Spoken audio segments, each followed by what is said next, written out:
Okay, so what did you guys think? Cool.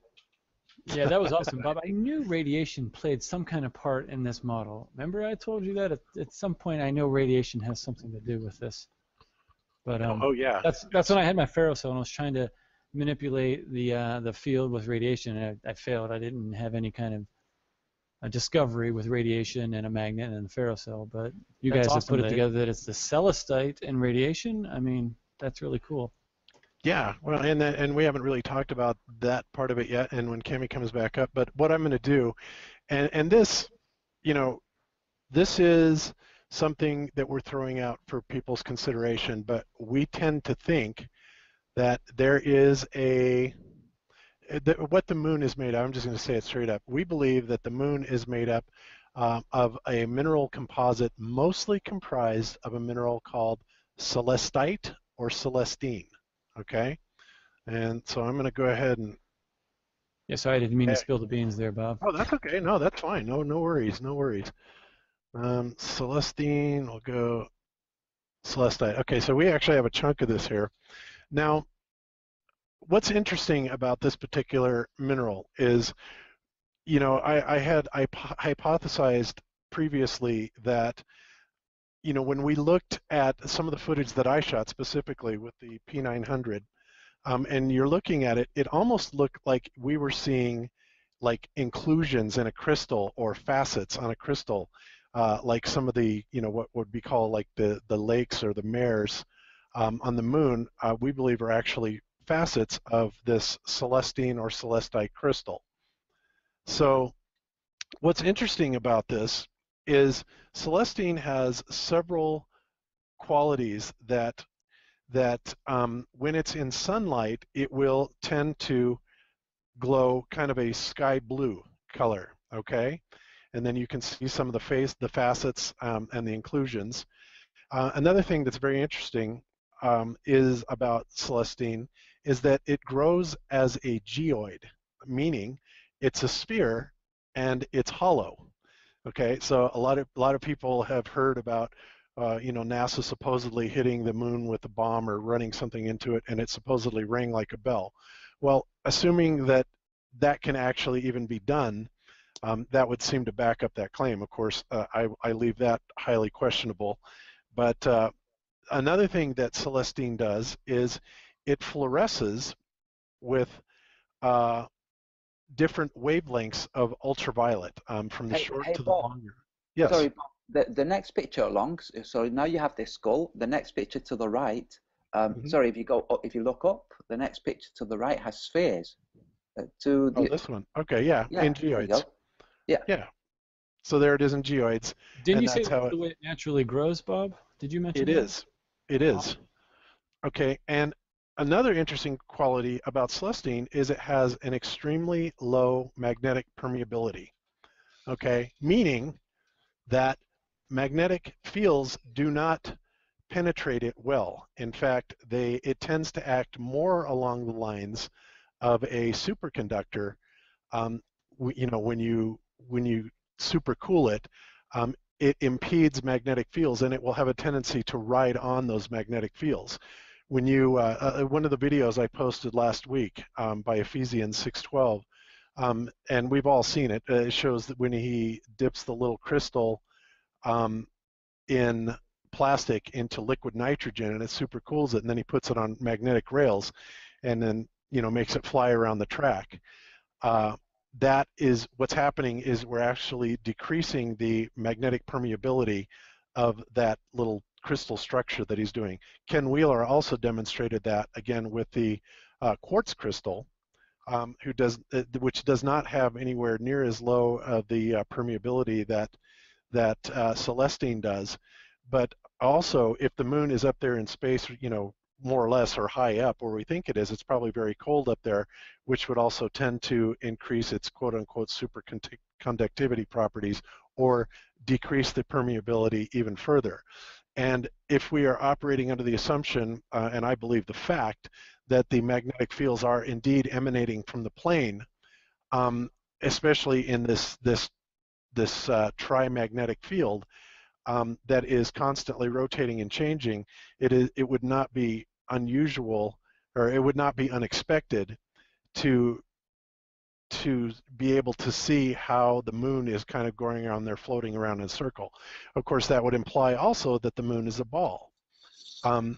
And this is where we get into the idea of it's not necessarily reflecting the visible light, because again, if we shine visible light on a sphere, it diminishes as it gets to the edges, which doesn't make any sense. However, if we are shooting a radiation at it, and believe me, Celestine does have this quality, it will fluoresce the stone, and it will fluoresce it, interestingly enough, in gray, in white, and in blue, which are exactly the colors that we see. Yeah, so it is like giving off its own light in that respect then. Yes, yeah, it really is. Awesome. Absolutely. So, and this is absolutely amazing. And of course, I think I showed a lot of people, you know, you can take a little, I have one of these plasma balls, which is great. You take a plasma ball and you take a fluorescent light bulb. Yeah. Yep, and you fire up the plasma ball and you hold the fluorescent light bulb just in the proximity of it, and the electrostatic, you know, energy coming off the plasma ball fluoresces the. Now, another thing that they say is that when celestite does fluoresce, it fluoresces in a cool white light. And they are very specific about saying a cool white light, which I thought, well, that's kind of interesting, you know, very much like a fluorescent light. So all I'm saying is that it's interesting that that it has every single quality or attribute of something that could be up there as the moon, reacting to not only visible light but long and shortwave ultraviolet, as well as electromagnetic radiation. All of the above, and it fluoresces in different ways when it encounters different parts of that. And of course, as the angle is hitting, as Cami just demonstrated, on the sphere itself, and this of course would be assuming that the moon is actually a sphere, this would be something that could very much explain it. Now when you look at the facets on celestite and you look at the moon very, very closely, the facets very much resemble some of the things that we see inside of the moon. On really close inspection, and CD does that. Take Back Space TV does a moon feed quite often that shows a lot of this. You're talking about the surface features, are you? The surface features, right? And what I'm saying is, like, you know, Mare Crisium and the Sea of Tranquility are actually facets on the mineral itself. Okay, just like we're seeing here. In other words, the faces of the stone. And the reason that we see it kind of rocking back and forth would be it's corresponding to the phases of the electromagnetic waves that it's riding upon. Now, one of the ancient descriptions of the sun is they describe it as a one-wheeled chariot. And I find that very interesting because when we look at like Chris Van Matre's video of the sun, and we're looking at the sunspots, and we're seeing it, and what's happening with the sunspots is they are kind of going around the sun counterclockwise backwards, but on a wheel effect. Okay, so it looks like it's spinning around on a wheel, and you know that kind of again goes right along with this model. It's the sun may or may not be a sphere. That's kind of hard to say. If it is, we're certainly still only seeing one face of it, but I'm kind of inclined to think at this point that maybe the sun isn't necessarily a sphere. But you know, who knows? Phuket Word has also shown the sunspots turning on the surface of the well, what we see of the sun. The sunspots doing this cartwheeling. Right, the wagon wheel effect, I call it. Absolutely. Yeah. And yeah, that's super interesting when you think about that, because that just seems to really make a lot of sense. So yeah. Cami is, of course, a gemologist. She is also a rock hound to the nth degree.